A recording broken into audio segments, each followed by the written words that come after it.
नमस्कार साथियों।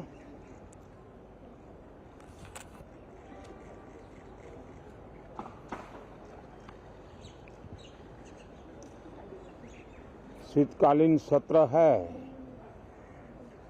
और माहौल भी शीत ही रहेगा।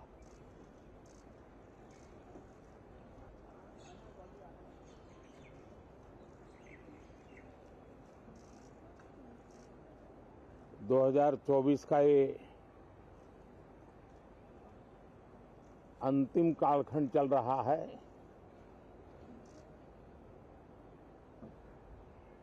देश पूरे उमंग और उत्साह के साथ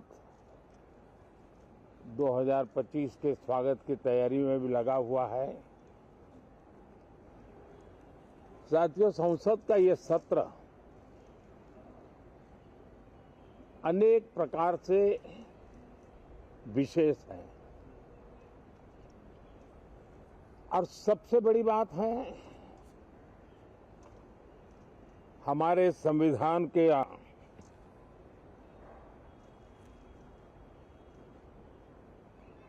75 साल की यात्रा, 75वें साल में उसका प्रवेश, ये अपने आप में लोकतंत्र के लिए एक बहुत ही उज्जवल अवसर है। और कल संविधान सदन में सब मिलकर के इस संविधान के 75वें वर्ष की उसके उत्सव की मिलकर के शुरुआत करेंगे।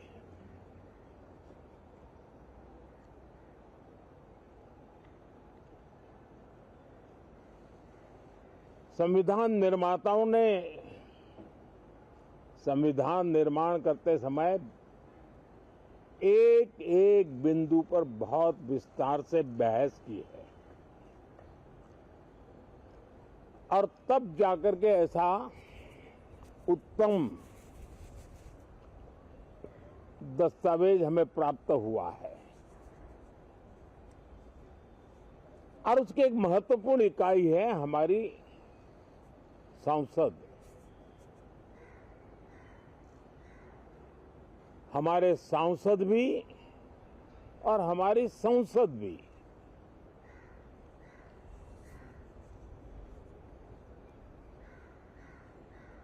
पार्लियामेंट में स्वस्थ चर्चा हो, ज्यादा से ज्यादा लोग चर्चा में अपना योगदान दें। दुर्भाग्य से कुछ लोगों ने अपने राजनीतिक स्वार्थ के लिए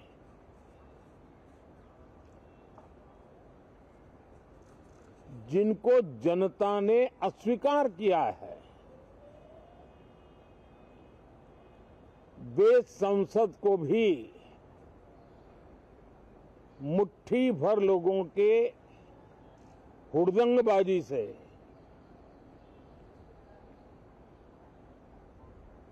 कंट्रोल करने का लगातार प्रयास कर रहे हैं। उनका अपना मकसद तो संसद की गतिविधि को रोकने से ज्यादा सफल नहीं होता है और देश की जनता उनके सारे व्यवहारों को काउंट करती है और जब समय आता है तो सजा भी देती है। लेकिन सबसे ज्यादा पीड़ा की बात यह है कि जो नए सांसद होते हैं, नए विचार, नई ऊर्जा लेकर के आते हैं और ये किसी एक दल में नहीं, सभी दल में आते हैं। उनके अधिकारों को कुछ लोग दबोच देते हैं। सदन में बोलने का उनको अवसर तक नहीं मिलता है। लोकतांत्रिक परंपरा में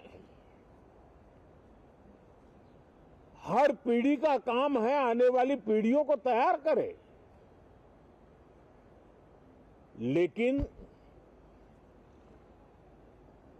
80-80, 90-90 बार जनता ने जिनको लगातार नकार दिया है, वे न संसद में चर्चा होने देते हैं, न लोकतंत्र की भावना का सम्मान करते हैं, न ही वह लोगों की आकांक्षाओं का कोई महत्व समझते हैं, उनका उसके प्रति कोई दायित्व है वो कोई समझ पाते हैं।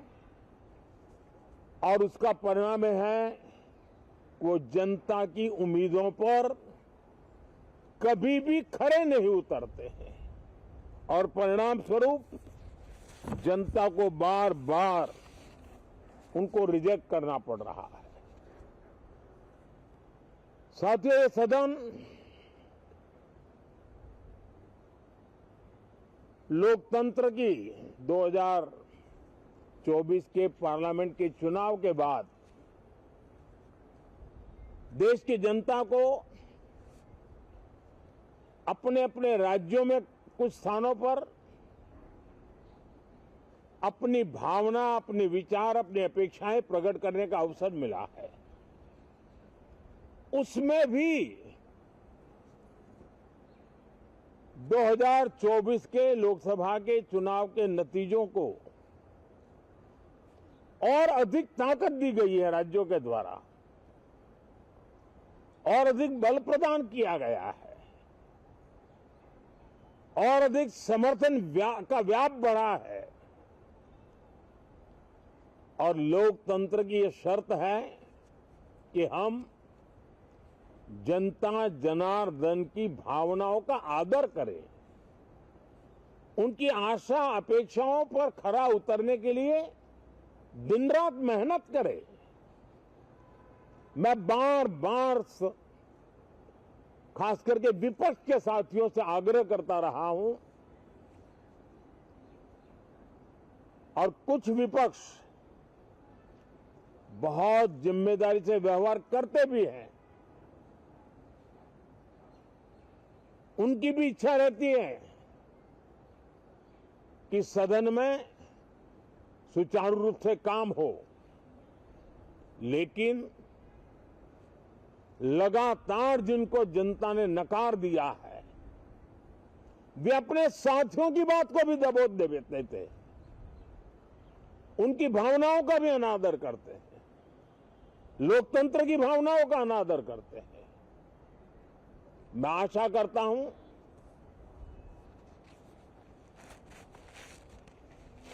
कि हमारे नए साथियों को अवसर मिले।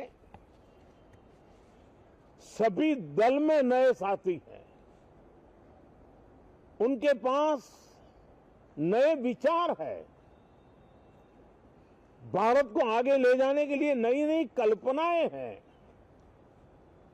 और आज विश्व भारत की तरफ बहुत आशा भरी नजर से देख रहा है। तब हम संसद का समय का उपयोग वैश्विक स्तर पर भी भारत के आज जो सम्मान बढ़ा है, भारत का प्रति जो आकर्षण बढ़ा है, उसको बल प्रदान करने वाला हमारा व्यवहार रहना चाहिए। विश्व के अंदर भारत को ऐसे अवसर बहुत कम मिलते हैं जो आज मिला है और भारत की संसद से वो संदेश भी जाना चाहिए कि भारत के मतदाता उनका लोकतंत्र के प्रति समर्पण, उनका संविधान के प्रति समर्पण, उनका संसदीय कार्य पद्धति पर विश्वास, संसद में बैठे हुए हम सबको जनता जनार्दन की इन भावनाओं पर खरा उतरना ही पड़ेगा। और समय की मांग है, हम अब तक जितना समय गंवा चुके हैं उसका थोड़ा पश्चाताप करें और उसका परिमार्जन करने का उपाय यही है कि हम बहुत ही तंदुरुस्त तरीके से हर विषय के अनेक पहलुओं को संसद भवन में हम उजागर करें। आने वाली पीढ़ियां भी पढ़ेगी उसको, उसमें से प्रेरणा लेगी।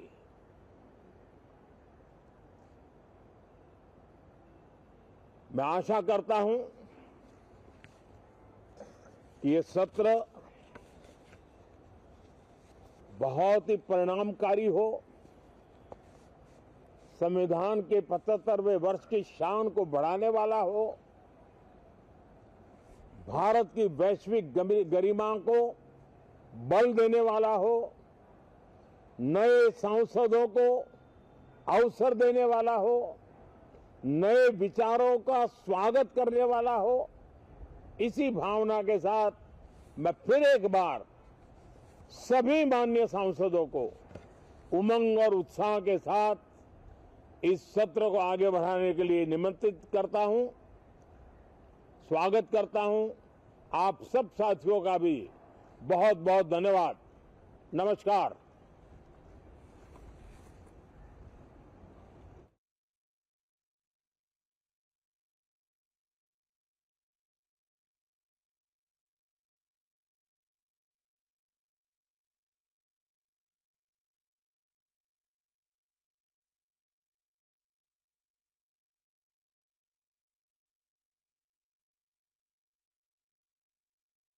संसद भवन पहुंचे इससे पहले तमाम बड़ी बातें वह कहते नजर आए हैं। संसद हमारे संविधान की महत्वपूर्ण इकाई है और कोशिश यही करनी चाहिए कि तमाम स्वस्थ चर्चा में सभी हिस्सा लें। हमारे सांसद स्वस्थ चर्चा में भागीदारी करें। मुट्ठी भर लोग हंगामा करके संसद को कंट्रोल करना चाहते हैं, लेकिन इस रवैये को विपक्ष बदले, क्योंकि जनता सब देख रही है। और देखिए, सत्र का आगाज होगा नए सांसदों को बोलने से रोकते हैं हंगामा करके, जबकि उनको मौका दिया जाना चाहिए कि तमाम बड़ी बातें प्रधानमंत्री नरेंद्र मोदी ने बोली हैं। तो 18वीं लोकसभा का शीतकालीन सत्र 25 नवंबर यानी कि आज से शुरू होकर 20 दिसंबर तक चलेगा। 26 नवंबर को संविधान के मौके पर, संविधान दिवस है आज, और इस पर आपको बता दें संयुक्त सेशन का आयोजन किया जाएगा 26 तारीख के दिन, और ये पुरानी संसद के सेंट्रल हॉल में आयोजित किया जाएगा। तो 75वीं वर्षगांठ के मौके पर, संविधान दिवस के मौके पर कई कार्यक्रमों का आयोजन किया गया है और तमाम बड़ी बातें बोलते नजर आए हैं प्रधानमंत्री नरेंद्र मोदी, और सभी सांसदों से अपील की है कि सदन को सुचारू रूप से चलाना आपका कर्तव्य बनता है।